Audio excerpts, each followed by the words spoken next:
Bulatkan tekad kuatkan hati, negeri ini memanggilmu kawan.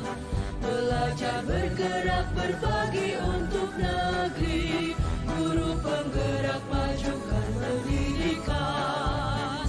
Guru penggerak menghamba pada murid, kreatif rancang pembelajaran.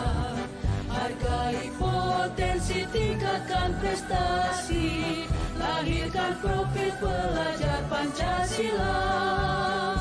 Belajar bergerak berbagi untuk negeri, kita menjalin kolaborasi.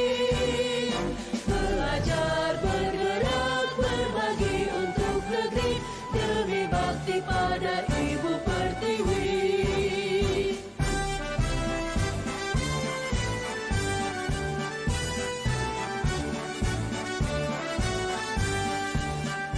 Bulatkan tekad kuatkan hati, negeri ini memanggilmu kawan. Belajar bergerak berbagi untuk negeri. Selamat pagi anak-anak.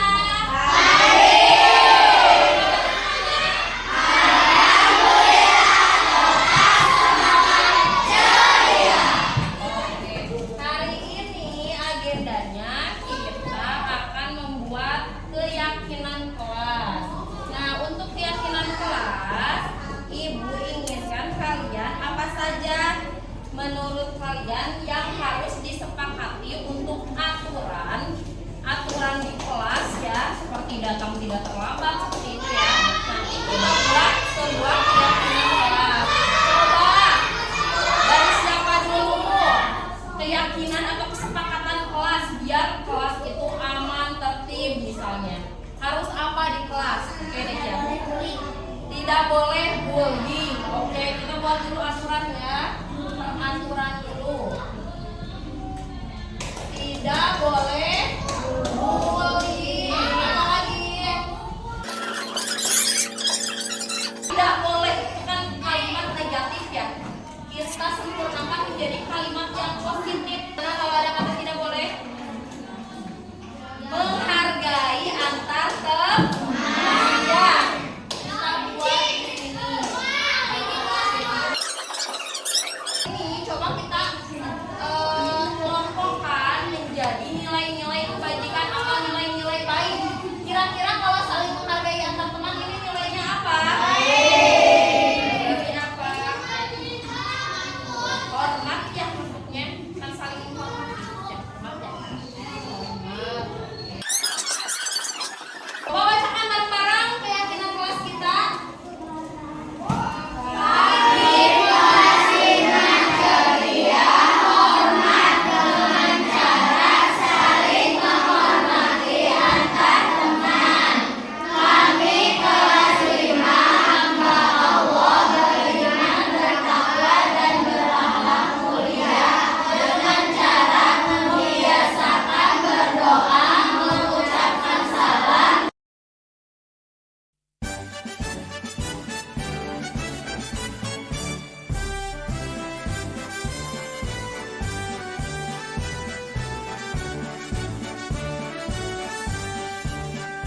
Bulatkan tekad kuatkan hati.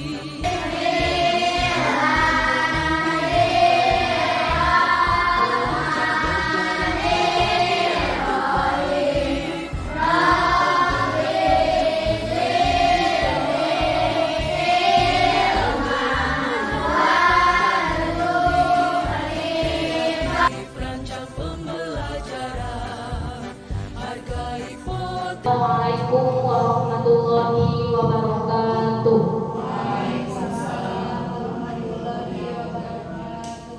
Yang terhormat Ibu Kepala Sekolah SD Negeri Jatimulia, yang kami hormati Bapak Ibu Guru di SD Negeri Jatimulia, yang kami hormati Ibu-ibu guru dari SD Negeri Cipayung. Acara workshop diseminasi aksi nyata modul 1.4 budaya positif oleh Ibu Rini Widianingsih, calon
kasih dari saya sebagai pimpinan di sini kepada Bapak Ibu yang bisa hadir dalam acara ini. Mudah-mudahan acara ini bisa menginspirasi kepada teman-teman yang lain untuk bisa mengikuti kegiatan CGP. Untuk mengefektifkan waktu, marilah saya akan buka acara ini dengan bacaan basmalah. Bismillahirrahmanirrahim. Acara diseminasi aksi nyata modul 1.4 budaya positif saya buka. Warahmatullahi wabarakatuh. Untuk acara selanjutnya yaitu doa. Assalamualaikum Warahmatullahi wabarakatuh.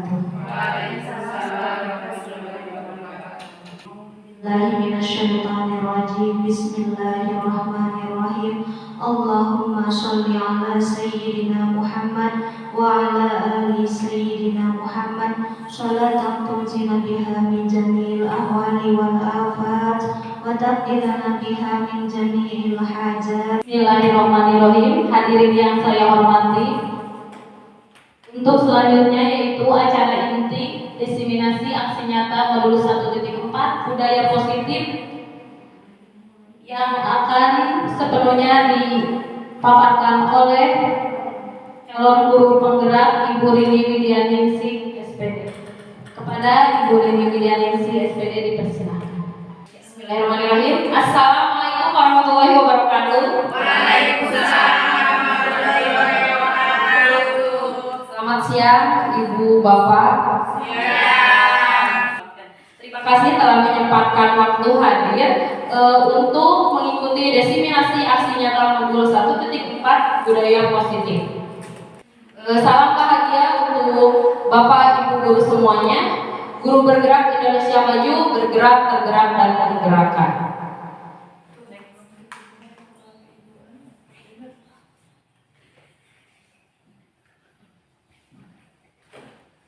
Nah, untuk profil saya, perkenalkan, nama saya Rini Widianingsih SPD. Saya merupakan calon guru penggerak angkatan 9. Untuk pengalaman mengajar saya, yang pertama saya pernah mengajar pada tahun 2013 di SD Negeri 3 Sigir. Kemudian saya mengajar di SMP PGRI Cikalong. Kemudian saya juga pernah mengajar di MTS Miftahul Huda. Kemudian saya pernah juga mengajar di SMP 1 Atap 1 Cikalong. Dan alhamdulillah pada hari ini saya sudah ditetapkan di SDN Jadimulyo. Sebelum memulai materi hari ini, mari kita renungkan sebentar. Semoga Ibu Bapak yang menghadiri seminar hari ini, kita hadir seutuhnya untuk menenangkan hati dan pikiran, arahkan semua perhatian untuk fokus belajar, memunculkan rasa ingin tahu, syukur, dan kebijaksanaan.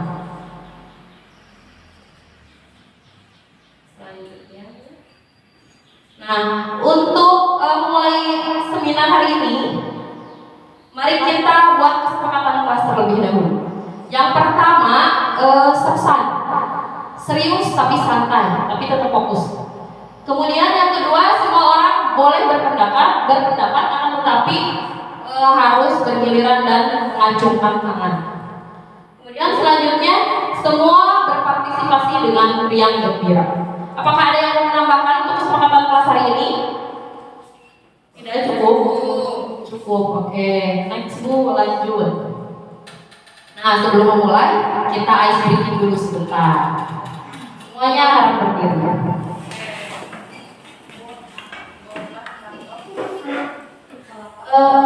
Ini ada botak, mulut, batuk di mulut. Kemudian kalau sekarang menggunakan batik berarti pegang bahu ya. Kalau batik bahu, kalau batuk mulut, kalau misalnya botak, oke, mulai. Kita uji konsentrasi karena sudah siap berdiri, biasanya konsentrasi sudah mulai tidak fokus. Oke, siap. Botak, batik. Batik. Batik lo di mana batik? Bahu. Ini mulai sudah tidak fokus. Oke, Oke, mulai lagi. Batuk, batik, botak, batik, botak, batuk, batik, botak, batuk, batuk, botak, botak, batik, botak, batuk. Oke, semuanya konsentrasi. Tepuk tangan semuanya. Ya, karena semuanya sudah berkonsentrasi, kita mulai dengan pertanyaan pemantik terlebih dahulu. Untuk ibu bapak yang hadir di sini, setuju atau tidak setujukah? Sekolah dapat mendisiplinkan anak. Tidak setuju. Oke, kalau ada yang tidak setuju, alasannya seperti apa, Bu? Tidak dapat mendisiplinkan anak karena dengan hukuman anak itu akan merasa trauma atau tersakiti. Jadi mungkin nanti di anak itu akan ada rasa dendam atau kecewa sehingga nanti bisa mengulang lagi yang lebih dari itu. Mungkin itu, Bu. Oke, terima kasih kepada Ibu Titin. Selanjutnya, pemberian hukuman dengan hal positif seperti membaca atau membersihkan halaman sekolah dapat meningkatkan disiplin anak. Setuju atau tidak setuju, Kak? Gimana, Bu? Setuju atau tidak setuju? Tidak setuju. Apakah ada yang setuju? Bagaimana, Pak? Setuju? Setuju. Alasannya apa, Pak? Kalau setuju?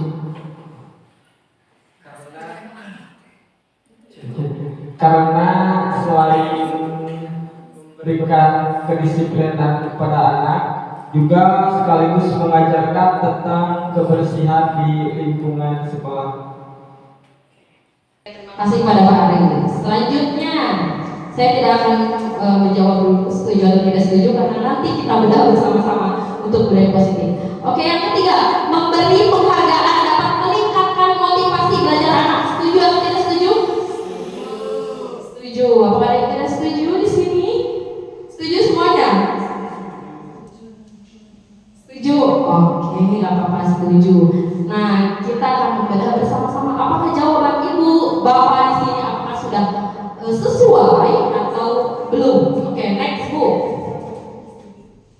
Nah, untuk esensial materi hari ini yaitu yang pertama, disiplin positif dan nilai-nilai kebajikan universal, teori motivasi, hukuman dan penghargaan, restitusi, kemudian keyakinan kelas, kebutuhan dasar manusia dan dunia berkualitas, kemudian restitusi dengan 5 posisi kontrol dan restitusi dengan langkah segitiga restitusi. Next, Bu. Oke. Kita akan simulasi dengan perubahan paradigma. Oke. Ibu kan sudah sebangku ini ya, kecuali Pak Anis yang nggak ada temannya. Yang sudah sebangku di situ, kita ilusikan A dan B. Nah, yang A kita analogikan aja sedang memegang kertas di kepala. Jadi ini kepala tangan yang tidak ada kepala tangan, kepalkan tangan. Kemudian yang satunya lagi membujuk, mau merayu atau mengancam ataupun menyuap bisa saja supaya temannya membuka kepala tersebut. Coba kita ilustrasikan. Sok silakan siapa yang A-nya, sebelah sini A, ini B, ya. Berarti yang memegang kepala, yang B yang merayu. Coba saya berikan waktu 1 menit. Bagaimana cara merayunya supaya membuka kepala tersebut, apakah terbuka atau tidak? So, bisa merayu, bisa menyuap, nanti kasih uang misalnya supaya membuka tangannya. So, silakan. Atau bisa juga paksa membuka tangan tersebut, bisa juga. Silakan. Gimana mau merayu atau nanti diajak jajan bakso misalnya, bisa supaya membuka tangan. Ya, waktunya habis. Nah, gimana? Apa yang terjadi? Coba apa yang terjadi? Apakah ada yang membuka tangan? Jadi jawabannya pasti ini ada 2 kan? Kemungkinan 2. Yang satu membuka tangan, yang satu lagi tidak. Berarti ada 2 kemungkinan. Nah, kebanyakan di sini apakah ada yang membuka atau tidak ada? Tidak ada. Oke. Nah, next Bu. Nah, jadi maksudnya adalah di kepala tangan tersebut si A itu sebagai kontrol. Jadi maksudnya adalah yang mengontrol untuk membuka, bisa membuka atau tidak membuka tangan si A adalah si A sendiri. Jadi orang lain tidak bisa mengontrol. Misalnya mau disuap, mau dirayu, kalau misalnya dia bersikukuh, misalnya tidak membuka, maka dia tidak bisa. Seperti itu. Nah, tadi yang paradigma tadi adalah teori kontrol.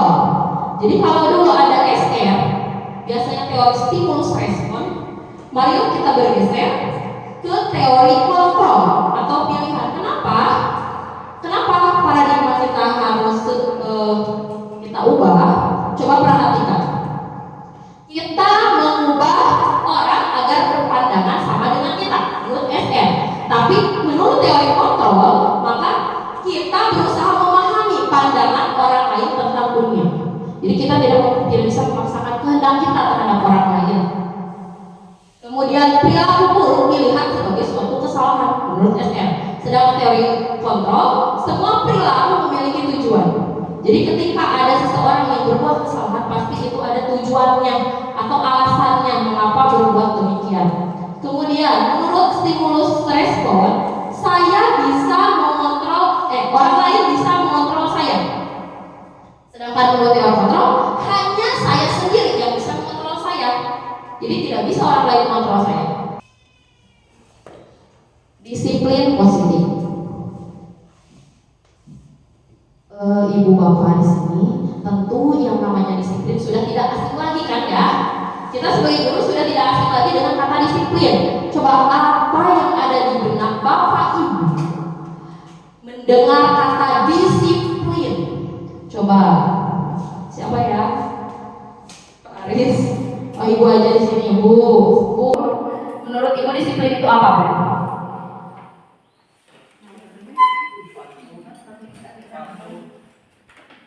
Disiplin itu adalah sesuatu yang harus dikerjakan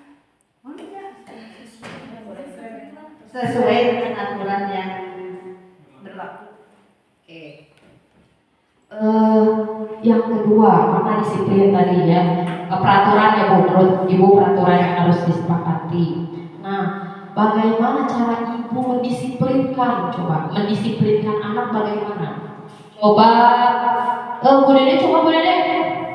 Menurut saya salah satu cara mendisiplinkan anak salah satunya yaitu dengan membuat tadi tata tertib. Sekarang bukan tata tertib, yaitu diganti seperti kesepakatan kelas. Mungkin seperti itu Bu ini. Iya. Terima kasih. Jawabannya bagus-bagus ya semuanya, tidak ada yang salah kan? Oh, coba Bu next Bu. Nah, coba next. Jadi makna disiplin itu dari bahasa Latin ya, artinya adalah disiplina yang artinya belajar. Jadi makna dari kata disiplin, next Bu, itu adalah disiplin diri. Disiplin diri, jadi disiplin muncul dari dirinya sendiri yang membuat orang lain menggali potensinya menuju tujuan.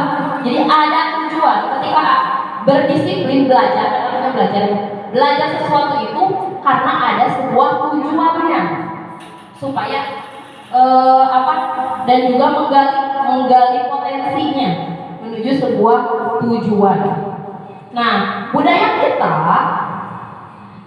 makna kata disiplin itu biasanya adalah sesuatu yang dilakukan seseorang pada orang lain untuk supaya patuh.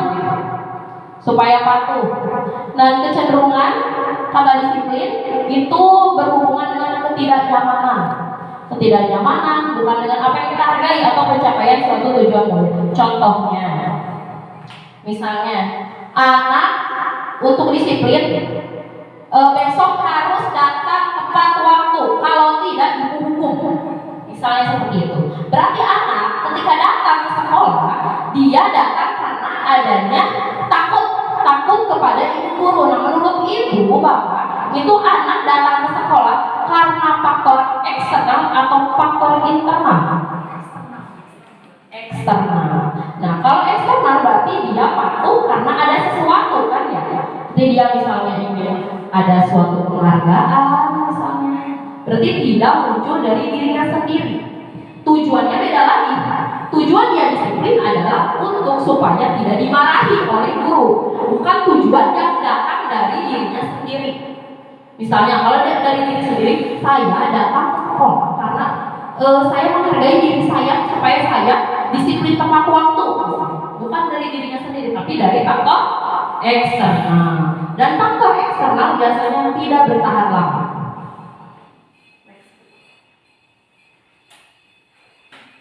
Sudah lelah ya Bu? Oke. Disiplin positif. Nah, kalau disiplin positif tadi kan ada tujuannya. Tujuan tersebut adalah menghargai diri sendiri dengan nilai-nilai yang mereka percaya. Nilai-nilai di sini adalah tujuannya nilai universal atau nilai-nilai kebajikan. Kalau kita sekarang berarti nilai yang ada di profil pelajar Pancasila. Ada 6 nilai ya. Itu salah satunya, tetapi masih banyak lagi dari di luar itu juga. Itu nilai-nilai kebajikan. Kemudian ketika murid-murid kita memiliki motivasi, misalnya motivasi intrinsik yang ada dalam dirinya, diri sendiri, bukan dari faktor luar, itu akan berdampak jangka panjang, tidak jangka pendek. Karena motivasi yang tidak terpengaruh pada adanya hukuman atau hadiah, tadi takut dihukum. Misalnya datang ke sekolah tepat waktu karena takut dihukum, atau ingin dihargai, misalnya, oh neng jingknya neng sekolah tes saya bagus gelis misalnya. Terus nilainya besar misalnya, itu kan karena ingin ada suatu penghargaan kan.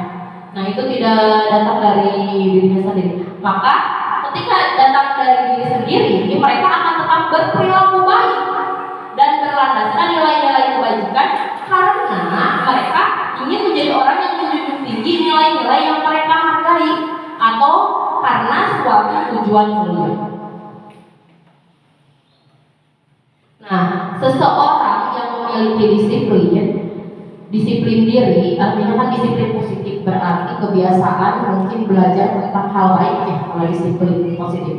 Itu berarti mereka bisa bertanggung jawab terhadap apa yang dilakukannya karena mereka mendasarkan perilaku atau tindakan mereka tersebut adalah berdasarkan nilai-nilai kebajikan. Kebajikan misalnya tanggung jawab, kemudian mandiri, dan memiliki motivasi intrinsik bukan dari ekstrinsik. Misalnya tadi takut dimarahi guru misalnya.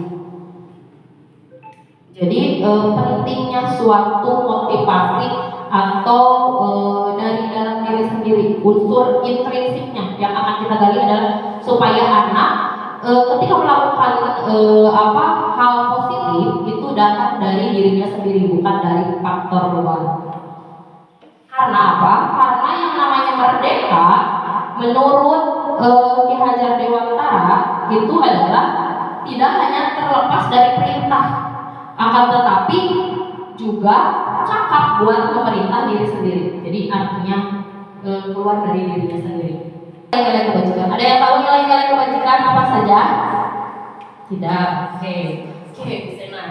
Nilai kebajikan adalah sifat-sifat positif manusia yang merupakan tujuan mulia yang ingin dicapai oleh setiap individu. Nilai-nilai tersebut biasanya tidak terpaku pada suku, agama maupun latar belakang. Jadi nilai-nilai kebajikan di sini artinya adalah nilai-nilai positif. Next Bu. Nah nanti kita bedah ya. Nah setiap perilaku perbuatan memiliki suatu tujuan. Itu disiplin positif. Tujuan kemudian dengan mengaitkan nilai-nilai kebajikan yang diyakini seseorang, misalnya datang tepat waktu atau misalnya datang pagi-pagi karena dia ingin melaksanakan piket umum. Itu bukan karena takut dimarahi guru, tapi tanggung jawab dia, misalnya karena tugas atau tanggung jawab dia datang ke sekolah pagi-pagi. Nah, itu berarti dia sudah meyakini nilai tersebut, nilai tanggung jawab itu. Nah, itu yang namanya nilai-nilai kebajikan. Nah, seseorang maka motivasi intrinsiknya terbangun. Jadi datang dari dirinya sendiri, bukan faktor luar karena takut lupa habis disusulan, misalnya sanis, tapi muncul dari dalam. untuk mencapai tujuan mulia yang diinginkan. Nah, nilai-nilai itu apa? Yaitu yang berada pada profil pelajar Pancasila. Mari kita bernyanyi. Bisa saya nak? Bisa. Coba menyanyi. Berdiri biar nggak ngantuk. Kamu dipimpin. Profil pelajar Pancasila. Pelajar Pancasila beriman dan bertakwa pada Tuhan Yang Esa dan berakhlak mulia, berkebinekaan global, gotong royong mandiri, kreatif dan bernalar kritis. Tumbuhkan karakter yang akan kita tumbuhkan kepada peserta didik kita, yaitu nilai-nilai kebajikan yang berada pada profil pelajar Pancasila. Di antaranya adalah yang tadi ada di lagu ya, beriman dan bertakwa kepada Tuhan Yang Maha Esa, kemudian kreatif, gotong royong, mandiri, berpikir kritis, dan juga berkebinekaan global. Pengakuan atau apresiasi terhadap kebajikan. Jika situasinya misalnya pada saat menolong murid baru di kelas 11, misalnya ada anak yang sedang menolong temannya, itu kan nilai kebajikannya adalah empati, empati yang besar. Nah, bisa diucapkan seperti ini. Kemarin saya perhatikan kamu nak membantu teman kamu ya, sudah bagus sekali itu. Itu adalah sikap empati. Nah, seperti itu. Jadi anak supaya dapat kita tanamkan juga, supaya dia tahu jadi nilai apa yang telah dia lakukan. Misalnya menolong itu nilainya apa, karakternya apa, yaitu empati. Kemudian motivasi, hukuman dan penghargaan, dan juga restitusi. Ada api, berarti maksudnya motivasi. Karena ada api, semangat, motivasi. Teori motivasi perilaku manusia tadi sudah disinggung sedikit, bahwa untuk menghindari ketidaknyamanan atau hukuman. Jadi motivasi itu ada 3. Yang pertama adalah untuk menghindari ketidaknyamanan atau hukuman. Jadi anak berperilaku A, misalnya berperilaku disiplin karena takut. Misalnya kalau tidak disiplin, kalau misalnya membuang sampah sembarangan, berarti nantinya bakal dihukum. Misalnya ada dihukum ibu bunga, misalnya di kelas 2, upami nyicil sampah sembarangan, mungkin sinang bersihan WC, misalnya gitu. Jadi anak tidak membuang sampah sembarangan karena dia takut dihukum sama ibu bunga, misalnya gitu.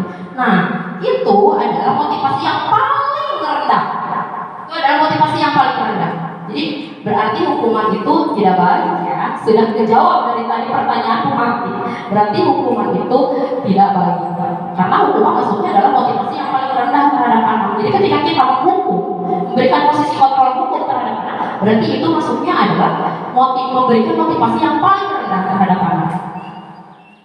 Kemudian next, yang kedua, motivasi itu muncul karena untuk mendapatkan imbalan, iming-iming, badai dikasihan hadiah, misalnya kayak juara hiji, misalnya kebersihan, misalnya bakal dikasihan hadiah, atau nanti alun sama kumpusnya badai dikasihan acis 5.000, misalnya, artinya itu adalah imbalan. Nah, kemudian itu juga sama, masuk adalah motivasi apa? Ekstrinsi apa? Intrinsik. Ekstrinsi, jadi faktor dari luar karena ingin imbalan ataupun tadi ingin takut hukuman. Yang terakhir ini adalah motivasi yang paling bagus, yang paling tinggi adalah untuk menghargai dirinya sendiri. Jadi tadi memunculkan nilai kebijakan, nilai kebajikan. Saya akan menjadi orang seperti apa bila saya melakukannya. Misalnya saya akan menjadi orang seperti apa bila saya tidak disiplin, misalnya. Jadi sudah kedepannya sudah tahu gitu. Nah, ini merupakan motivasi intrinsik. Seperti tadi, buang sampah. Terima kasih nak, kamu sudah membuang sampah. Kamu sudah tanggung jawab. Gitu. Jadi menanamkan karakter tanggung jawab. Bukan berarti lamun micet sampah sembarangan, ku ibu dihukum sasapu. Nah, seperti itu adalah hukum. Ternyata itu menimbulkan motivasi yang paling rendah terhadap anak, karena anak berbuat baik karena takut gitu, karena adanya hukuman. Next Bu, tentang perbedaan hukuman dan konsekuensi. Nah, menurut Ibu di sini apa perbedaan antara hukuman dan konsekuensi? Ada yang tahu? Silakan. Siapa tuh? Bu Sena nanti sok. Menurut Bu Sena hukuman dan konsekuensi apa bedanya? Rahim, apa perbedaan hukuman dan konsekuensi? Menurut saya hukuman dan konsekuensi itu berbeda.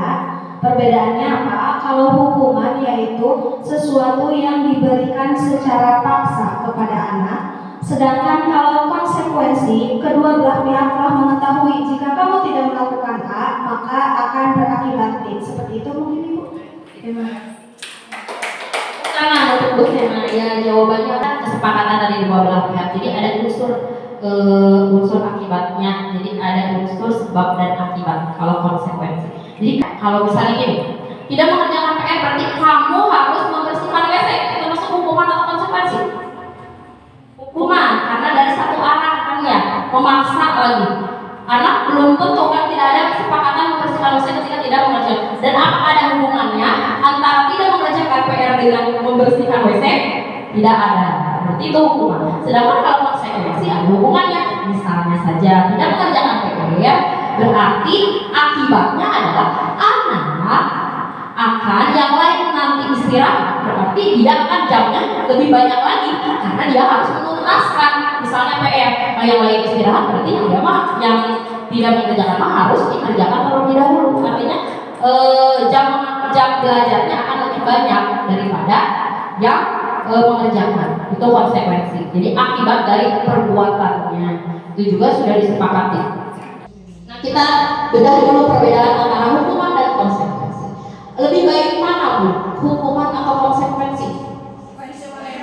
Konsekuensi, ya betul. Kenapa? Karena yang pertama hukuman. Hukuman itu bersifat satu arah. Jadi hukuman bersifat tidak terencana. Tiba-tiba misalnya tadi Pak Aris misalnya sedang mengajar PJOK, anak teh telat misalnya, misalnya teh push up 15 kali, itu secara tiba-tiba ya, tidak ada kesepakatan misalnya kalau telat 5 menit atau 10 menit berarti harus push up misalnya. Berarti itu maksudnya apa guys? Hukuman. Jadi artinya adalah bersifat tidak terencana atau secara tiba-tiba. Kemudian bersifat satu arah. Satu arah itu apakah Pak Aris sudah bersepakat dengan anak? Tidak, karena langsung dihukum sama Pak Aris.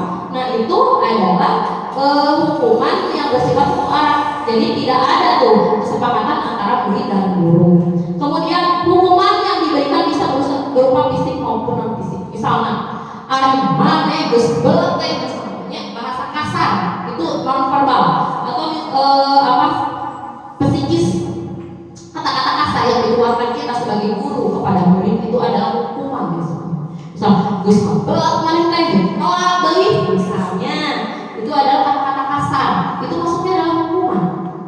Tidak harus hukuman berbentuk fisik, non fisik juga sama hukuman. Kemudian kalau berbentuk fisik misalnya Pak Aris misalnya bangun misalnya artinya baju olahraga kalau uling-ulinan misalnya dicabok Pak Aris. Nah, itu fisik hukuman Pak Aris. Nah, itu adalah hukuman. Kemudian beda lagi dengan diganti. Jadi paradigma kita ganti dengan konsekuensi. Nah, misalnya kalau konsekuensi ini sudah terencana atau sudah disepakati bersama. Tadi, jika tidak mengerjakan PR misalnya, konsekuensinya adalah yang lain istirahat, kamu harus mengerjakannya.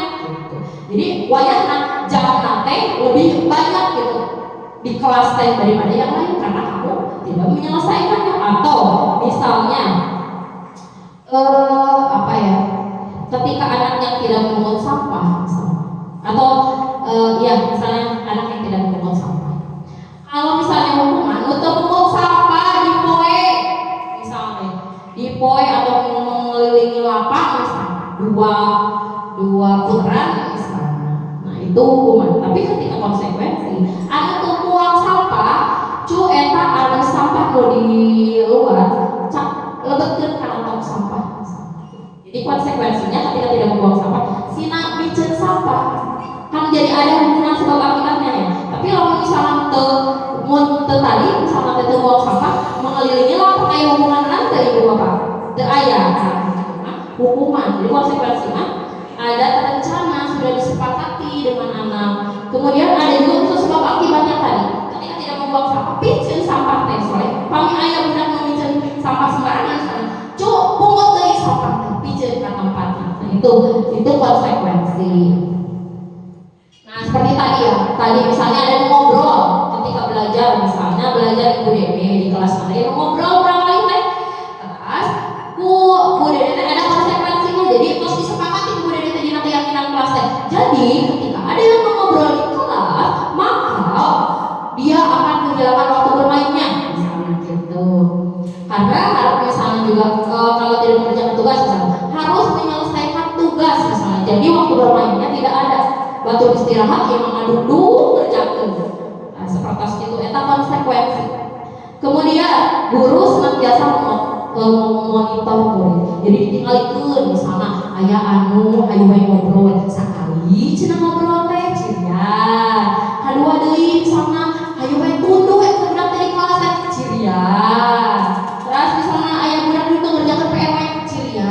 Eta memonitor nanti di akhir dikasih restitusi. Kalau tadi kita nanti akan kita bahas mengenai kesepakatan kelas. Lanjut Bu. Nah itu jadi sudah terjawab ya. Berarti tadi di pertanyaan tematik apakah hukuman mendisiplinkan murid? Berarti tidak ya. Tapi lebih ke konsekuensi saja, membuat konsekuensi. Nah yang ketiga adalah restitusi. Kalau restitusi isinya adalah proses menciptakan kondisi bagi murid untuk memperbaiki kesalahan mereka. Nah, jadi ketika membuat suatu kesalahan, maka kita bisa buat restitusi, proses menciptakan kondisi untuk memperbaiki kesalahannya, sehingga mereka bisa kembali kepada kelompok mereka dengan karakter yang kuat. Ini menurut dosen tahun 2004. Nah, restitusi bukan untuk menebus kesalahan, namun untuk belajar dari kesalahan. Jadi restitusi itu bukan sebuah paksaan, tetapi tawaran. Restitusi fokus pada karakter. Jadi karakter apa yang akan dimunculkan. Kemudian solusi fokus pada solusi untuk dapat mengembalikan murid ke kelompoknya. Nanti kita akan bahas restitusi dengan segitiga restitusi. Lanjut Bu. Nah ini perbedaan antara hukuman, konsekuensi, restitusi. Nah kalau hukuman sesuatu yang menyakitkan, betul sekali tadi seperti yang telah dipaparkan oleh Ibu Titin. Benar sekali itu menyakitkan. Karena gini Bu, saya bercerita sedikit. Dulu waktu saya di SD, ketika saya tidak bisa mengerjakan matematika, maka guru saya langsung dulu makan pakai kapur tuh, pakai kapur. Si kapur teh kan seueur banyak kan, hapus karena pipi gitu kan. Dugi ka ayeuna teh dugi ka ayeuna teh maka menyakitkan teh hukuman itu. Kumaha upami kieu cirian misalnya Ibu Dede teh baheula teh pernah ngambek budak atau misalnya teh sina keliling apa misalnya karena teu kerjakeun PR. Eta teh sok emut engke upami misalnya anjeunna atas aduh pernah deui Ibu Dede. Awas itu Ibu Dede cirian misalnya teh eta dendam. Itu hukuman ya, hukuman itu jadi anak tersakiti, dendam. Dan saya juga gitu ya merasakan gitu ketika dihukum teh emut tuh bika ayeuna ge. Emut eta guru ge saha teh. Emut namanya teh. Kali kita menuju SD kelas 3. Kumaha ibu sama gitu. Sami. Nah, ketika dihukum teh, tapi ada juga yang berpikiran seperti ini. Kapur Quran pernah dihukum ku Pak Aris. Tapi eta teh Pak Aris teh bakal tinggal abi teh misalnya supaya disiplin. Nah, beda lagi seperti itu. Beda ketika anak ngemot dugi kadinya gitu kan. Oh, abi teh dihukum teh da Pak Aris teh supaya abi disiplinnya akhir Pak Aris teh abi teh gitu. Tapi anu kadua abi teh geul ka Pak Aris teh baheula pernah dilumpatkeun keur panas abi teh dilumpatkeun misalnya ya Pak Arisnya. Teh janten benten narimakeun gitu. Nya alhamdulillah upami misalna urang kalina ngemotna kan sae gitu. Upami kanu awalna kan janten emut hayu gitu. Da abi ge emut teu geul ka si bapana teh emut pajena nya. Henteu geul ka emut tapi emut gitu dugi ka ayeuna. Terus kalau konsekuensi sesuatu harus terjadi. Kemudian anak dibuat ini. Kemudian restitusi itu pilihan nanti anaknya apakah mau memperbaikinya, apa langkah kedepannya seperti apa, itu restitusi. Jadi tawaran kita. Nah membuat kesalahan, apa kamu mau perbaikinya misalnya. Restitusi tawaran. Next Bu. Enggak wih. Nah, itu yang next. Coba sekarang kita perbedaan untuk tindakan guru. Misalnya, mencatat 100 kali di dalam buku kalimat saya tidak akan terlambat lagi karena terlambat ke sekolah. Merupakan hukuman atau konsekuensi? Hukuman. Oke. Lari mengelilingi lapangan basket 2 kali karena terlambat hadir di sekolah. Hukuman atau konsekuensi? Hukuman. Oke. Murid diminta untuk push up 15 kali karena tidak menggunakan masker ke sekolah. Hukuman. Hukuman atau konsekuensi? Hukuman atau konsekuensi? Yang ketiga, murid diminta untuk push up 15 kali karena tidak menggunakan masker ke sekolah. Hukuman. Oke. Menggantikan kertas tugas teman yang telah dicoret-coret. Konsekuensi. Membersihkan tumpahan air di meja tulis karena tersenggol pada saat belajar. Konsekuensi. Murid disuruh untuk tidak mengenakan sepatu seharian di sekolah karena tidak mengenakan sepatu hitam. Hukuman atau konsekuensi? Konsekuensi. Oh, apa konsekuensi atau hukuman? Kita lihat nanti. Kemudian lari mengelilingi lapangan basket 2 kali karena terlambat 10 menit ke pelajaran PJOK. Hukuman atau konsekuensi? Karena telat 10 menit makanya dia lari mengelilingi lapangan 2 kali. Hukuman atau konsekuensi? Ayo, hukuman atau konsekuensi? Bu, gimana Bu? Bu Titin, konsekuensi atau hukuman? Poin terakhir. Hukuman. Kita bedah. Next Bu, kita lihat jawabannya. Apakah sudah betul? Nah, itu jawabannya. Konsekuensi. Mencatat 100 kali di dalam buku kalimat saya tidak akan terlambat lagi karena terlambat ke sekolah. Ternyata itu adalah hukuman. Kemudian lari mengelilingi lapangan basket 2 kali karena terlambat hadir ke sekolah. Itu merupakan hukuman. Murid diminta untuk push up 15 kali karena tidak menggunakan masker ke sekolah. Hukuman. Kemudian menggantikan kertas tugas teman yang telah dicoret-coret. Konsekuensi. Membersihkan tumpahan air. Konsekuensi. Murid disuruh untuk tidak mengenakan sepatu seharian di sekolah karena tidak mengenakan sepatu hitam. Itu merupakan hukuman. Perbedaan nomor 2 dan 3 apa tadi? Yang mana? Yang nomor berapa? Oh iya, oke. Nomor ini ya, yang ini sama yang ini. Lari mengelilingi lapangan basket 2 kali karena terlambat 10 menit untuk pelajaran PJOK. Nah, kalau yang poin kedua itu lari mengelilingi lapangan basket 2 kali karena terlambat hadir di sekolah. Itu bukan karena secara spontan atau secara tiba-tiba. Kalau misalnya yang ini, karena ini sudah disepakati ketika kalian terlambat 10 menit. Nah, ketika kalian terlambat 10 menit untuk pelajaran PJOK, maka konsekuensinya adalah lari 2 kali mengelilingi basket. Kalau ini sudah disepakati bersama karena telatnya juga 10 menit. Jadi kalau misalnya kurang dari 10 menit, maka dia tidak ada konsekuensi mengelilingi lapangan gitu. Jadi ini mah berdasarkan keyakinan kesepakatan bersama. Jika terlambat 10 menit, misalnya 10 menit untuk pelajaran PJOK, maka mengelilingi lapangan. Tapi kalau kurang dari 10 menit, maka dia tidak mengelilingi lapangan. Berarti poin nomor 2 bisa berubah ya jika sebelumnya ada kesepakatannya. Nah, kalau ini kan tidak disebutkan ya, misalnya hadir, misalnya telat. 15 menit. Nah, misalnya seperti itu. Kalau konsekuensi biasanya ada ada ukuran Bu, ada ukuran. Misalnya ukurannya 10 menit misalnya. Kalau telat 10 menit, maka lari 2 kali misalnya seperti itu. Jadi ada ukurannya biasanya kalau konsekuensi. Tapi kalau hukuman langsung kayak telat 1 menit, badai telat 0 menit misalnya tetap dihukum seperti itu. Itu mungkin keyakinan kelasnya dulu ditetapkan Ya. Nanti setelah keyakinan kelasnya ditetapkan, maka kita menentukan konsekuensinya. Iya betul. Ya, nanti dibahas pada keyakinan kelas. Betul sekali. Jadi ini ada kesepakatan terlebih dahulu antara guru PJOK dengan muridnya. Di sini juga sudah ada 10 menit. Jadi ada ukurannya. Yang biasanya konsekuensi ada ukurannya. Lanjut Bu. tos tuduhun ya mah moderator sareng operator terus ngantuk ya Bu ada uang rada dicepatkan teori hubungan dan penghargaan. Nah, hukuman adalah bentuk pengendalian perilaku seseorang yang bersifat memaksa atau menyakitkan dan menciptakan identitas gagal. Kalau misalnya penghargaan, sebaliknya ya, bentuk pengendalian perilaku seseorang dengan suatu benda atau peristiwa yang diinginkan yang dibuat dengan persyaratan. Bila misalnya dinten ayeuna rajin, hayu wae ngerjakeun, misalnya kayak diburuhan ku bapak, nah itu penghargaan.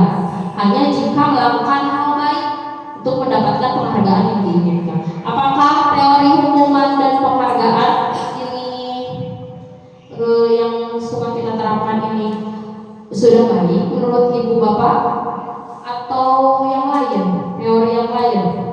Karena menurut saya ketika ada suatu penghargaan itu anak motivasinya ekstrinsik, jadi motivasi dari luar. Jadi misalnya beda lagi dengan memang betul sesuai dengan situasi kondisi. Misalnya anak yang sedang belajar puasa, belajar puasa melawan puasa nanti diburuhan ku mama 50.000 misalnya. Tapi ketika itu kan belum mengetahui hukumnya yang baik dan buruk. Tapi akan tetapi kalau sudah di kelas atau di sekolah itu kan kita membentuk karakter siswa. Jadi ketika penghargaan atau hukuman ini kan lebih ke motivasi ekstrinsik, jadi motivasi dari luar. Jadi anak berbuat baik misalnya karena misalnya akan dihargai, akan mendapatkan hadiah, atau karena mendapatkan hukuman. Yang lebih baik bagaimana? Tadi membuat keyakinan kelas dan ada suatu konsekuensinya di dalamnya. Lanjut tentu. Tadi ya, jadi untuk menerapkan disiplin positif. Kemudian dihukum oleh penghargaan menentukan kualitas. Jadi beda, misalnya gini, ketika di tempat kerja, misalnya di tempat kerja saya misalnya, anu diburuhan jeung teu diburuhan. Itu contohnya seueur lah di sakola oge misalnya karena mengerjakan sesuatu teu diburuhan sareng anu ngabdi ka sakola misalnya teh. Jadi mah karena jowo-jowo tina hatina mengabdi ka sakola. Benten teh anu beuki ditu mah kata asa gawaya we nu penting mah ngerjakeun teh diburuhan ieu. Benten deui sareng anu teu diburuhan. Upami anu teu diburuhan mah kana teh beuki ditingkatkeun deui soalna dia jowo-jowo tina hatinya. Jadi motivasi intrinsik gitu, bukan karena adanya suatu kesieun atanapi bade diburuhan gitu penghargaan. Kemudian penghargaan mematikan kreativitas hampir sama. Kemudian penghargaan mengurangi motivasi intrinsik. Jadi kenapa tadi penghargaan kurang sesuai? Nah, ketika diterapkan di disiplin positif atau di budaya positif itu karena mengurangi motivasi intrinsik. Jadi ketika anak melakukan suatu kebaikan itu karena dia mengharapkan suatu imbalan karena akan mendapatkan suatu hadiah. Jadi bukan dari faktor intrinsiknya. Jadi mengurangi faktor intrinsiknya. Lanjut Bu. Keyakinan kelas. Nah, sekarang kita keyakinan kelas. Mengapa tidak peraturan saja? Mengapa harus keyakinan kelas? Nah, contohnya ini. Yang pertama, mengapa kita memiliki peraturan harus menggunakan helm dalam mengendarai kendaraan roda 2? Jawabannya, kenapa kita harus pakai helm ketika kita naik kendaraan roda 2 motor? Kami mobil ada malu juga helmnya. So, upami naik motor, kadang nggak helm. Polisnya ya. Upami ibu menjaga keselamatan. Oke. Yang kedua, coba kita bedah bersama. Kira-kira nomor hiji berarti kalau Bu Dede memakai helm karena takut polisi, berarti dia maksudnya motivasinya apa? Iya, eksternal. Karena takut ditilannya Bu. Nah, upami motif gimana tadi untuk keselamatan, berarti itu untuk faktor apa? Intrinsik, menjaga keselamatan.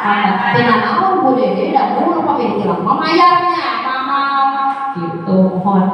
Tapi lamun saya karena nganggo helm untuk keselamatan. Kita memiliki peraturan harus datang tepat waktu pada saat mengikuti pelatihan. Atau misalnya kita kenapa harus tepat waktu datang ke sekolah misalnya. Isin, oke, sip. Isin usaha isin ibu, isin juga Bu. Antara isin usaha. Isin orang polisi bagus ketika ayah dari misalnya seperti bunga pulang sekali ini nggak sekolah tidak ada ini pulang. Isin kurang rencana. Oh, terus ada bagus. Jadi tercair kamunya, mohon. Upah punya yang suping ke sekolah tepat waktu teh karena naon? Kebiasaan. Bagus. Patut diapresiasi sebenarnya ya. Patut diapresiasi. Bukan berarti saya suka datang pagi-pagi ke sekolah, bukan. Saya juga sama. Saya juga menerapkan budaya positif sedikit demi sedikit, tapi dimulai dari diri saya sendiri. Enak Pak Aris pengen izin ke sekolah kan siap ibu. Pengen izin supir ke sekolah siap ibu. Kebiasaan jujur rumah biasanya dia pakai. Oh Bunda kalau ada yang pagi ke sekolah kan apa? Saya udah melupa. Dia aku mau pakai ini ke sekolah. Menyepong kunci sekolah.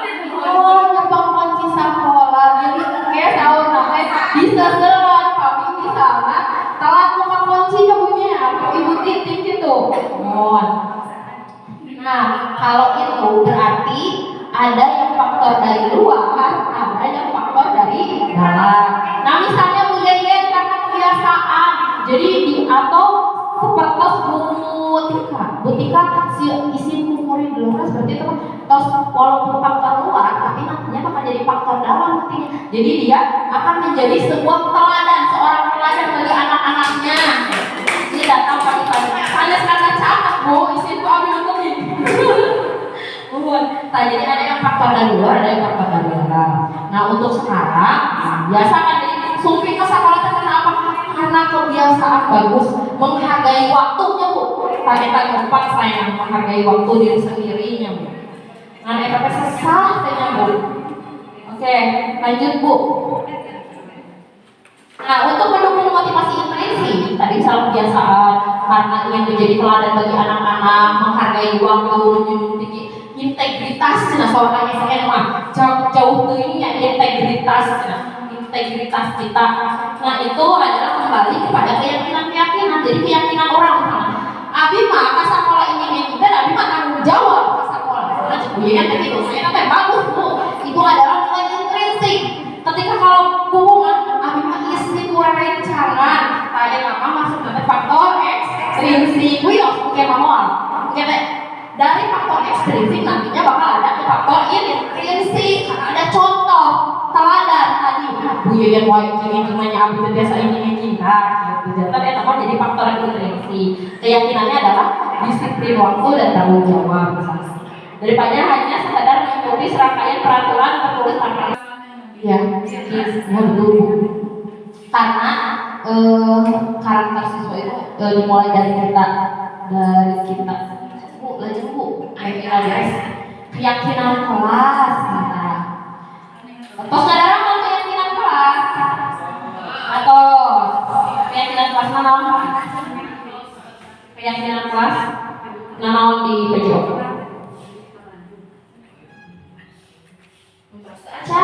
Baca, mungkin ada maunya. Nah, keyakinan kelas merupakan sebuah nilai-nilai kebajikan universal yang telah disepakati secara tersirat dan tersurat. Berarti ada tersirat, ayo diucapkan, tersurat, nanti diserahkan, ayah anu diucapkan dan juga ditulis. Gitu. Lepas dari adanya. Boleh tidak keyakinan kelasnya belum ada, misalkan kalau tidak pakai sepatu hitam denda 2.000 misalkan. Dilihat lagi karakternya mau apa, yang ditanamkan karakter apa kalau misalnya didenda. Apakah nyambung antara disiplin dengan uang? Jadi harus yang Nyambung nyambung ya, karena harus ada sebab akibat. Misalnya tadi menumpahkan air ke meja, maka konsekuensinya adalah membersihkannya. Jadi ketika anak misalnya kedisiplin didenda, ayo hukuman, minta ayo hukuman berarti harus konsekuensi, gitu ya. Hukuman itu kalau pakai denda uang hukuman maksudnya. Misalkan yang tidak pakai sepatu hitam, misalkan selama pembelajaran tidak boleh pakai sepatu. Nah itu maksudnya hukuman atau konsekuensi menurut ibu? Hukuman. Kalau konsekuensi kan ada sebab akibat. Ketika anak tidak pakai sepatu berarti harus pulang lagi bawa sepatu, gitu. Jadi itu kan konsekuensi namanya. Kalau misalnya tidak pakai sepatu kan? Ya nggak apa-apa. Kan menanamkan karakter supaya siswa tanggung jawab, disiplin. Jadi daripada mohon tak itu ada deui ka bumi, kami minta konsekuensi. Jadi mulai sebab akibat memang susah budaya positif, tapi insya Allah kalau misalnya ini keyakinan kelas ini merupakan disiplin positif yang dapat diterapkan dalam membangun budaya positif di lingkungan sekolah dengan harapan mampu mewujudkan tujuan dari pendidikan yang lebih berorientasi kepada profil pelajar Pancasila. Hidup Merdeka Belajar. Lanjut Bu, profil pelajar Pancasila. Nah, coba kiri, sebelah kanan. Yang mana yang termasuk kesepakatan kelas? Kiri Abi mah ieunya, apa dia kiri Abi? Kanan kamu hejo atau napi anu bodas gitu we. Yang mana yang merupakan keyakinan kelas? Yang hijau. Oh, berarti yang putih kami dan guru dan murid saling yang putih. Ya, betul. Ya, yang putih. Maksudnya ini hijau. Ini berarti dia yang putih. Karena apa yang putih? Karena kalau misalnya di sini tidak ada dituliskan nilai kebajikannya. Kalau di sini ada ditulisnya nilai kebajikannya atau karakternya adalah saling menyayangi. Jadi kami guru dan murid yang saling menyayangi. Jadi karakter atau nilai kebajikan yang akan ditanamkan adalah saling menyayangi antara murid dan guru. Kalau yang kedua, kami murid yang semangat belajar. Jadi ini adalah nilai kebajikannya adalah semangat sebetulnya. Kami murid yang peduli dengan teman-teman. Jadi karakternya di sini adalah peduli. Tadi kan yang namanya keyakinan kelas ada unsur nilai-nilai kebajikan yang di dalamnya. Jadi yang di sebelah kiri. Kalau di sini kan datang tepat waktu mengucapkan salam. Nah, nilai kebajikan anak. Kalau peraturan kan gini, selalu kembalikan buku ke tempatnya, ke tubuhnya punya. Tapi umpamanya keyakinan kelas maka buku ada nilai kebajikan anak awak tanggung jawab. Diserahkan misalnya kami kelas 5 ceria tanggung jawab dengan cara selalu mengembalikan buku ke tempatnya, misalnya seperti itu. Dilarang mengganggu orang lain. Nah, biasanya kalau yang namanya peraturan itu ada kata negatif, dilarang, tidak boleh membuang sampah sembarangan. Gitu. Tapi kalau misalnya keyakinan kelas itu memakai kata positif, misalnya dilarang membuang sampah, kami jadi keyakinan kelas jangan kumaha, jadi positif. Jadi kumaha? Buanglah sampah pada tempatnya. Jadi menggunakan kata-kata positif, misalnya negatif. Ada jadi dia tidak boleh membuang sampah sembarangan. Jadi di emutan siswa anu tungtungna membuang sampah sembarangan. Gitu. Tapi pakai yang positif, buanglah sampah pada tempatnya. Ini membuat keyakinan kelas cuma tidak didokumentasikan semuanya karena tadi videonya panjang. Jadi ini misalnya ini adalah yang pertama adalah anak-anak mencurahkan pendapat semuanya boleh mencurahkan pendapat apa saja yang mau dijadikan kesepakatan kelas. Anak-anak ini sedang mencurahkan pendapat. Kemudian yang kedua saya menuliskannya di papan tulis. Yang pertama itu mencurahkan pendapat. Kemudian katanya bila ada kata negatif, kemudian diluruskan bersama-sama jadi ganti dengan kata positif. Misalnya dilarang membuang sampah, tapi diganti membuang sampah pada tempatnya, misalnya seperti itu. Nah, kemudian disisipkan nilai kebajikannya seperti apa, dikelompokkan. Misalnya sudah dibikin keyakinan kelas. Nah, karakter materi apa aja? Misalnya ada yang sama berdoa, dengan misalnya mengucapkan salam, kan sama ya, karakternya adalah beriman dan bertakwa. Kemudian satukan kami hamba Allah yang beriman dan bertakwa, misalnya selalu mengucapkan salam misalnya, dan berdoa sebelum dan sesudah melakukan pembelajaran. Jadi ada karakternya di situ beriman dan bertakwa. Kemudian yang terakhir, saya karena ingin menerapkan sesuai dengan visi saya, jadi anak-anak pintar IT sesuai dengan kebutuhan saat ini, maka saya ini adalah seksi-seksi. Ini adalah sekretaris, seksi pendidikan, seksi kebersihan, ini di foto, ini bendahara berdiri di sini, seksi keagamaan, cuma nggak dipoto. Nah ini anak-anak sedang yang tadi keyakinan kelas tadi kemudian dipindahkan ke Canva. Jadi anak-anak sekarang sudah dibiasakan belajar Canva. Jadi membuat sendiri, jadi sanes gurunan mengadap. Tapi kan ayah tadi kertasnya, biasa kalau kertas oke itu digunting misalnya. Tapi anak ini karena visi saya adalah anak yang kreatif dan sesuai dengan masa kini, maka ini anak seksi atau pengurus di kelas yang menginputnya hasil keyakinan kelas kemudian diinput ke dalam Canva. Lanjut Bu, tacan di print enggak? Tacan di print namanya fotona.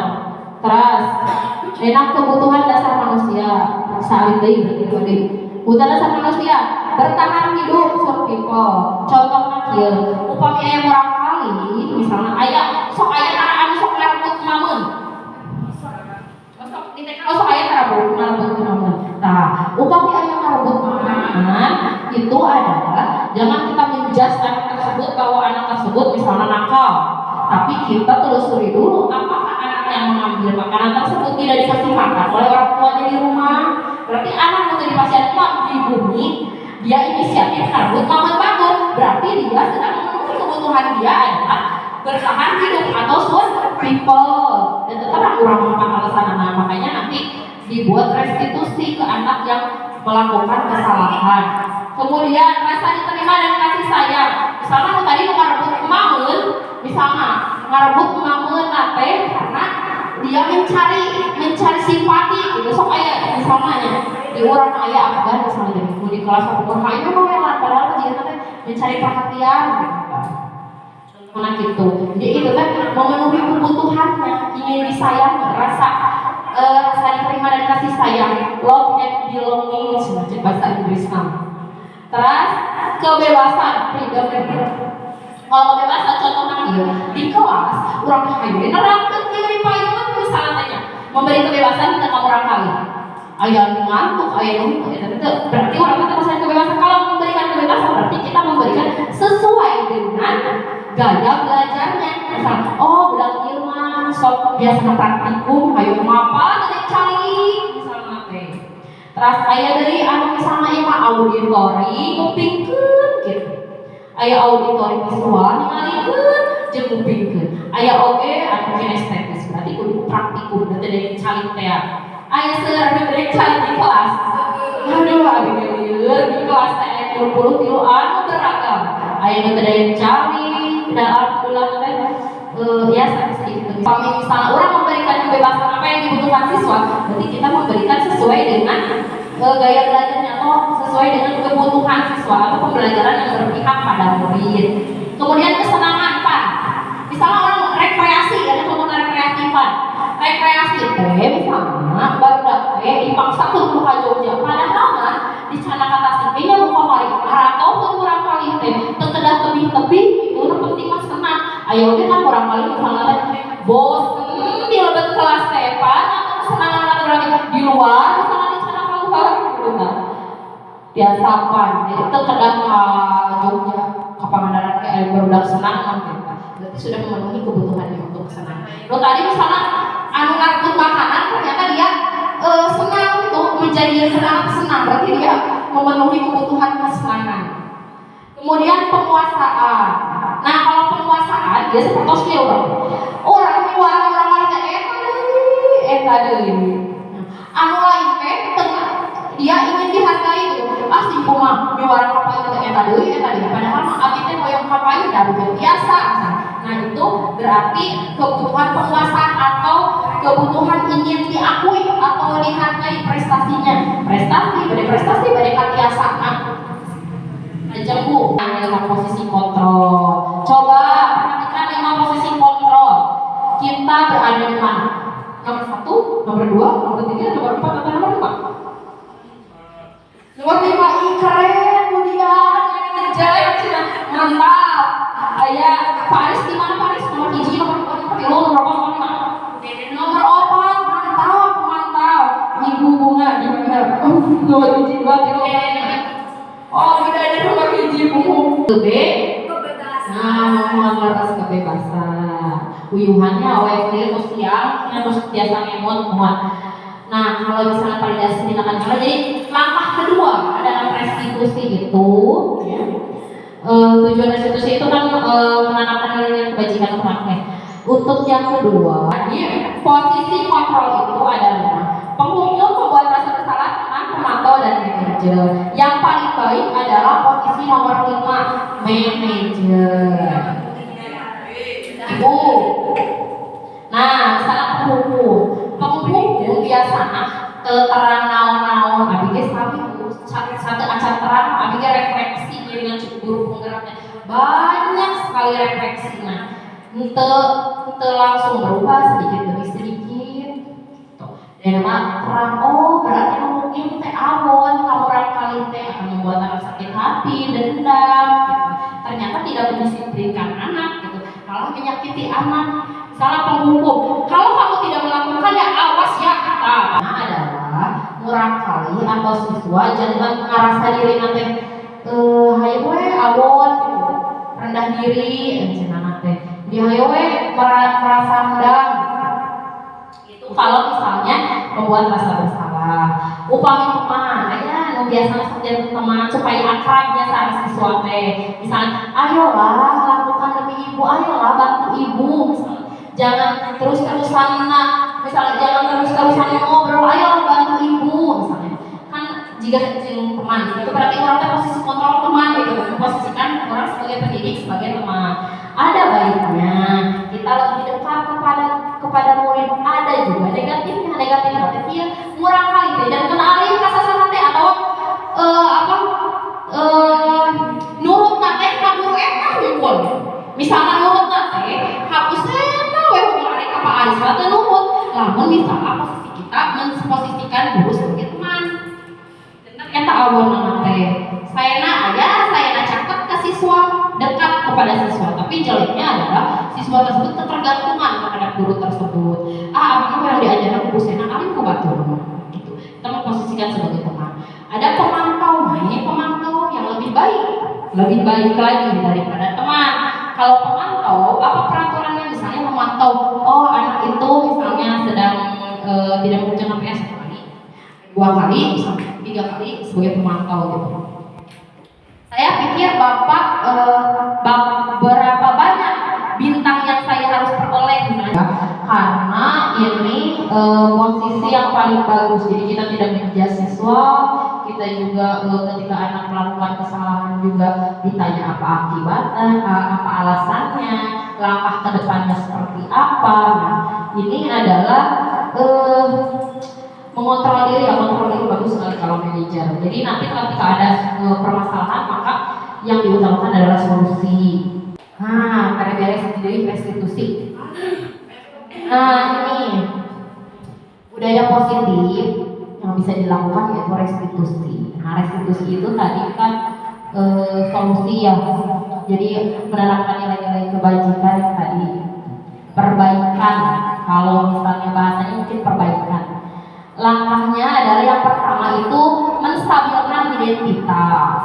Ini ya, yang ini segitiga restitusi. Nah yang pertama menstabilkan identitas langkah pertamanya. Yang kedua validasi tindakan yang salah. Ketiga menanyakan keyakinan.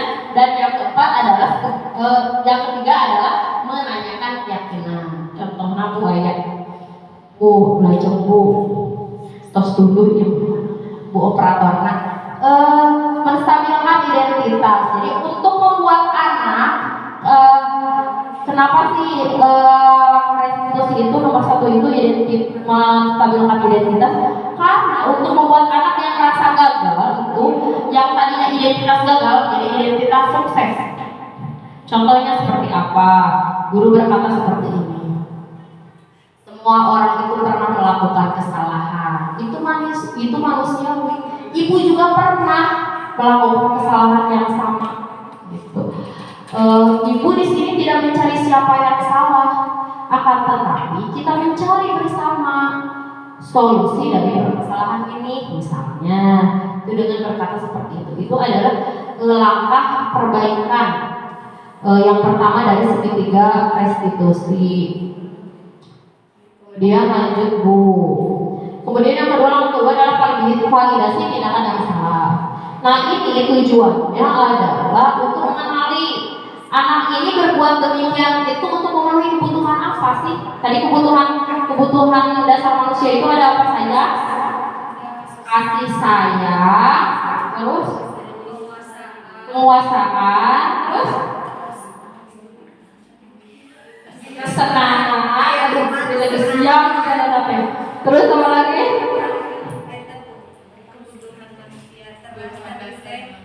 Apa satu lagi? Yang mengambil makanan dari makanan Itu mah bertahan hidup. Ternyata yang ngantuk, yang sudah masuk ya betul. Bertahan hidup, rasa diterima kasih sayang, ya kesenangan, terus penguasaan, satu lagi. Wah, ayo. Apa lupa lagi mesti? Satu lagi coba. Apa kamu bisa melakukan dengan lebih baik lagi besok? Lanjut Bu. Yang terakhir adalah menanyakan keyakinan. Nah, ketika tadi sudah membuat keyakinan kelas kita, balikin lagi ke anak. Nah, apa yang kamu lakukan? Misalnya tidak mengerjakan PR. Apakah sudah sesuai dengan keyakinan kelas yang kita buat? Anak kan berpikir lagi, oh iya ya keyakinan kelas itu kan harus tanggung jawab. Misalnya, berarti saya sudah melanggarnya. Nilai apa sih nilai yang kita percaya di kelas atau sekolah kita? Kan langsung ada, oh iya tanggung jawab misalnya proyeknya. Gitu. Kemudian apa sih yang kamu rasakan? Nilai-nilai universal apa ini? Apa sih yang kita sepakati? Kembali lagi ke keyakinan kelas. Itu poin langkah terakhir menanyakan kelas. Kemudian langkah terakhirnya adalah apa sih yang akan kamu lakukan? Langkah apa sih yang akan kamu lakukan untuk memperbaikinya? Jadi ada langkah untuk memperbaikinya, mohon solusinya. Jadi apa sih langkah ke depannya atau langkah kamu untuk memperbaiki kesalahan ini? Misalnya tidak mengerjakan PR. Kalau misalnya dengan hukuman kan tidak berpikir, oh mengerjakan PR kunaon alasanana terus kapayuna bakal kumaha. Upami restitusi mah janten orang kali teh ngemut, oh kapayuna teh abdi teh kedah tanggung jawab karena tugas. Kapayuna kedah ngerjakeun PR. Praktik segitiga restitusi yang saya lakukan. Kasusnya adalah pada hari Senin, Iki mau di kelas 5 tidak mengerjakan tugas PR matematika yang diberikan oleh Ibu Rini. Iki lupa karena sepanjang hari hanya bermain, terus main HP sehingga lupa mengerjakannya. Bu.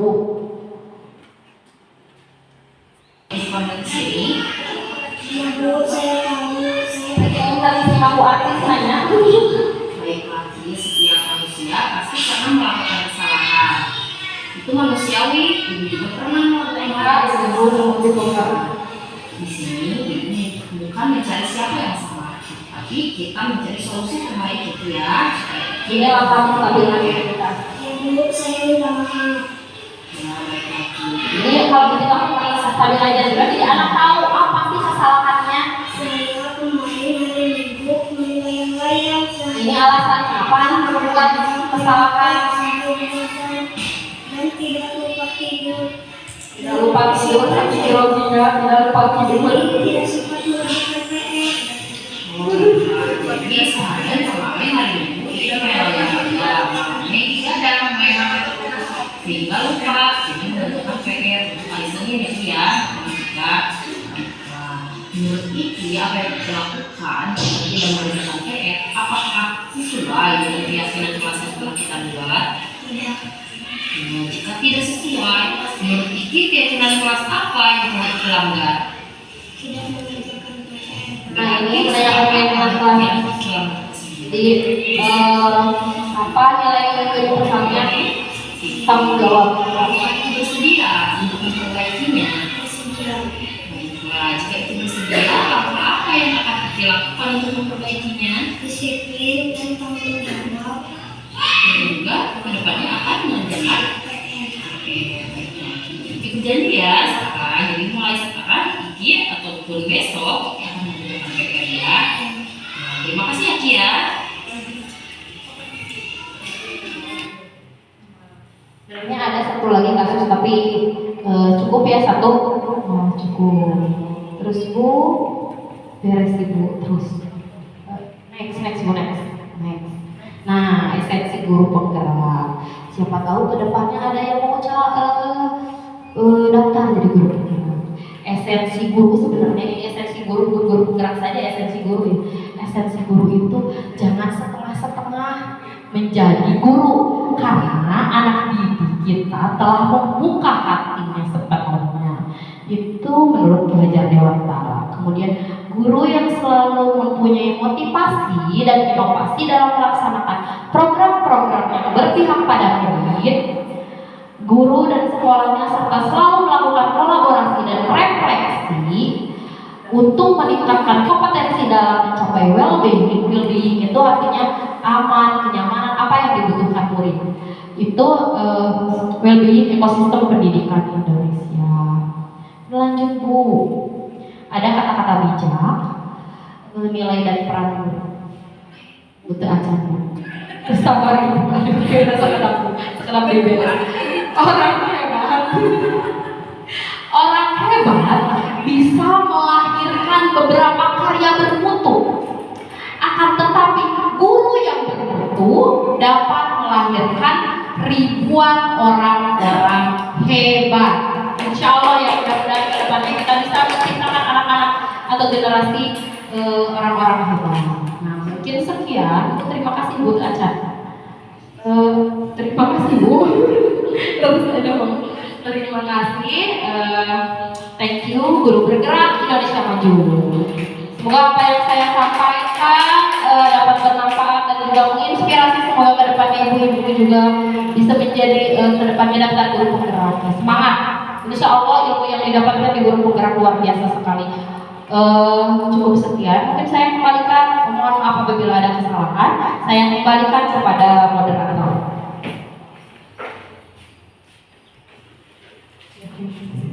Hadirin semuanya, terima kasih kepada Ibu ini yang memaparkan yang begitu banyak ilmu yang sangat-sangat bermanfaat untuk kita semua. Tepuk tangan semuanya. Untuk kegiatan selanjutnya yaitu dari Bapak Ibu semuanya, mungkin ada yang masih penasaran atau ingin bertanya kepada pemateri, dipersilahkan. Yang telah memberikan kesempatan untuk bertanya. Yang ingin saya tanyakan Ibu, melihat kebiasaan, melihat budaya yang telah terbiasa di sekolah, yang telah dilaksanakan sekarang, kan susah mengubah yang tadinya anak-anak menurut dengan hukuman menjadi kesepakatan kelas. Bukan susah ya Bu, yang saya mau tanyakan itu bagaimana langkah-langkah dan caranya agar anak itu bisa berpindah dari yang tadinya motivasinya eksternal menjadi motivasi internal. Mungkin seperti itu Ibu. Terima kasih. Apa lagi yang akan bertanya? Kepada Ibu Titin, dipersilakan. Assalamualaikum warahmatullahi wabarakatuh. Terima kasih kepada moderator yang telah memberikan waktunya kepada saya untuk bertanya. Pertanyaannya adalah, tadi kan Ibu sudah menerangkan langkah-langkah restitusi. Tadi kan ada 3 langkah ya Bu. Apakah urutannya itu bisa mana saja yang didahulukan? Tadi kan langkah-langkahnya satu adalah menstabilkan identitas, yang kedua validasi masalah, dan yang ketiga menanyakan keyakinan kelas itu. Nah, apakah urutan tersebut urutannya bisa mana yang dulu apa yang kelas dulu, atau bisa yang nomor 2 dulu? Apakah harus berurutan? Terima kasih Bu. Assalamualaikum warahmatullahi wabarakatuh. Dua pertanyaan dari peserta akan dijawab oleh pemateri.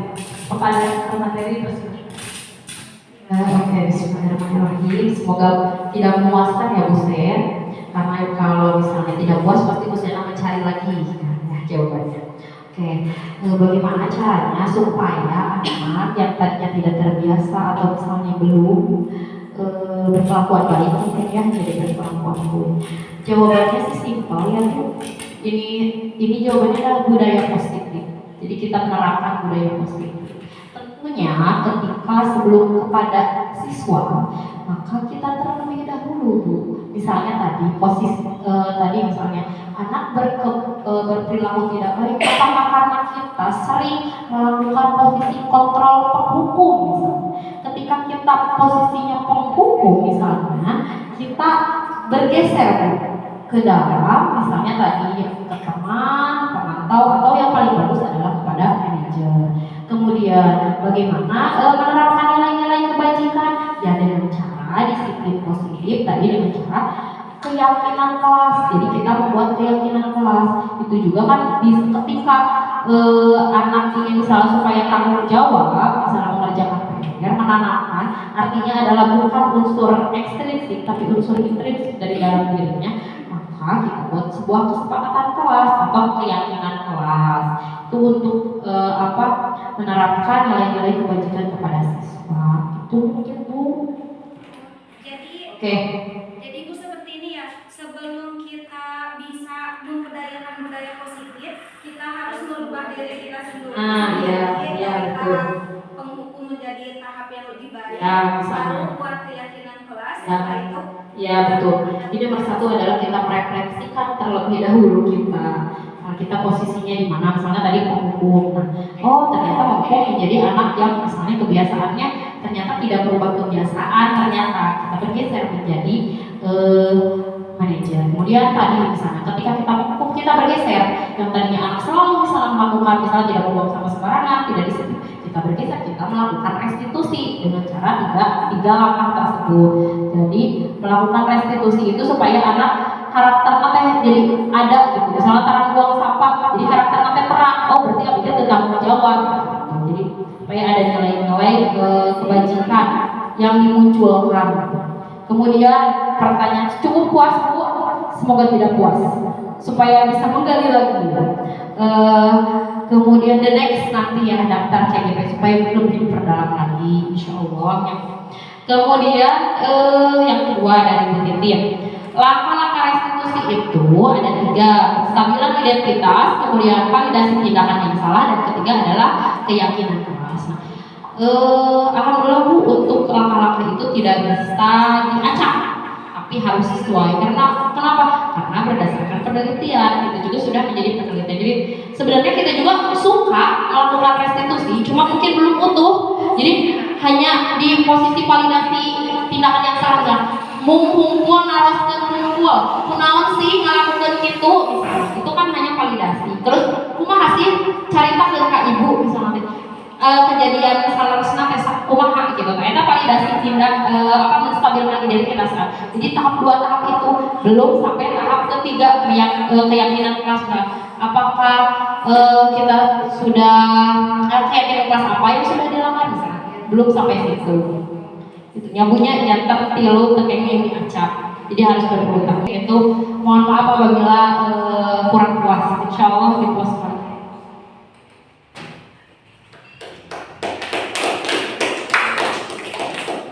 Alhamdulillah dari awal kegiatan pemaparan materi sampai diskusi atau mengajukan pertanyaan sudah selesai dan alhamdulillah berjalan dengan lancar. Terima kasih atas perhatiannya.